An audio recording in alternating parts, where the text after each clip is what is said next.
সুপ্রিয় দর্শক, আজকের কান্ট্রি স্টোরিতে রয়েছে আফগানিস্তানের এক পরিবার। এটি লিখেছেন ডাক্তার আনোয়ারুল হক। আফগানিস্তানের প্রত্যন্ত অঞ্চলের একটি ছোট্ট গ্রাম, যেখানে গাছের ছায়াগুলো যেন যুদ্ধের ভয়ে শুকিয়ে গেছে। পাহাড়ের পাদদেশে অবস্থিত এই গ্রামে বাস করত গুলজার, এক শান্ত স্বভাবের কৃষক।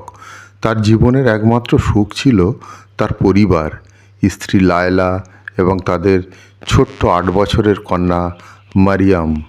দিনগুলো কঠিন ছিল, কিন্তু তবু গ্রামবাসীরা নিজেদের মতো করে জীবনযাপন করত। ধান ক্ষেত, ফলের বাগান আর পশুপালনই তাদের বেঁচে থাকার অবলম্বন। তবে যুদ্ধের অন্ধকার মেঘ সব সময় গ্রামটাকে ঘিরে রাখত। কখন যে শত্রুরা হামলা করবে তার কোনো নিশ্চয়তা ছিল না। গুলজার এসব থেকে দূরে থাকতে চাইলেও যুদ্ধের পরিণতি থেকে কেউই মুক্ত ছিল না। একদিন সকালবেলায় গুলজার তার মেয়েকে নিয়ে বাগানে গিয়েছিল কিছু তাজা ফল তুলতে। তারা হাসতে হাসতে ফিরছিল, তখনই শোনা গেল ভয়ঙ্কর গোলাগুলির শব্দ। মাটির ঝাঁকুনিতে তারা মাটিতে লুটিয়ে পড়ল। গুলজার উঠে দেখল চারদিকে ধোঁয়া আর আগুন। শত্রুরা গ্রামের দিকে হামলা করেছে। আতঙ্কে সে তার মেয়েকে নিয়ে দ্রুত বাড়ির দিকে ছুটল, কিন্তু বাড়ি পৌঁছানোর পর সে দেখল এক ভয়ঙ্কর দৃশ্য।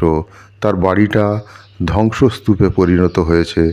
তার স্ত্রী লায়লা আর কোনো চিহ্ন নেই। কয়েক ঘন্টা পর গ্রামের কিছু পুরুষ এবং নারী যারা বেঁচে ছিল, তারা এসে তাকে জানালো যে তার স্ত্রী বোমার আঘাতে মারা গিয়েছে। গুলজার আকাশের দিকে চেয়ে থাকলো, তার মেয়ের হাত শক্ত করে ধরে। চোখের জল ঝরল, কিন্তু তার মুখে কোনো শব্দ এলো না। তার জীবনের একমাত্র ভালো ছিল তার পরিবার, কিন্তু এখন সেই আলো নিভে গেল। গুলজার বুঝতে পারল এই গ্রামে আর কোনো স্বপ্ন বাঁচানোর মতো কিছু নেই। যুদ্ধের আগুনে পুড়ে গেছে তার সব আশা। তার বাকি রইল শুধু শূন্যতা, কিন্তু তার মেয়ের জন্য তাকে বেঁচে থাকতে হবে। মারিয়াম তখনও কিছু বুঝে উঠতে পারছিল না। সে শুধু বাবার হাত ধরে কাঁদছিল।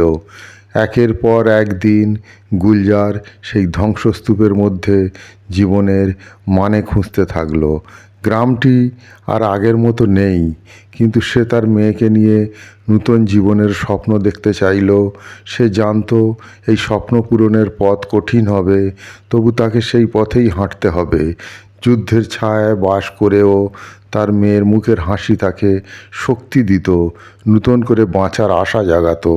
তবে সে জানতো আফগানিস্তানের এই মাটিতে বেঁচে থাকাটা শুধুই একটা যুদ্ধ, একটা জীবন সংগ্রাম।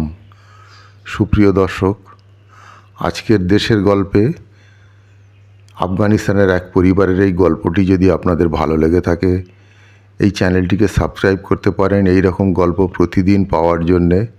আর ভিডিওটিকে লাইক ও শেয়ার করুন। ভালো থাকুন, সুস্থ থাকুন।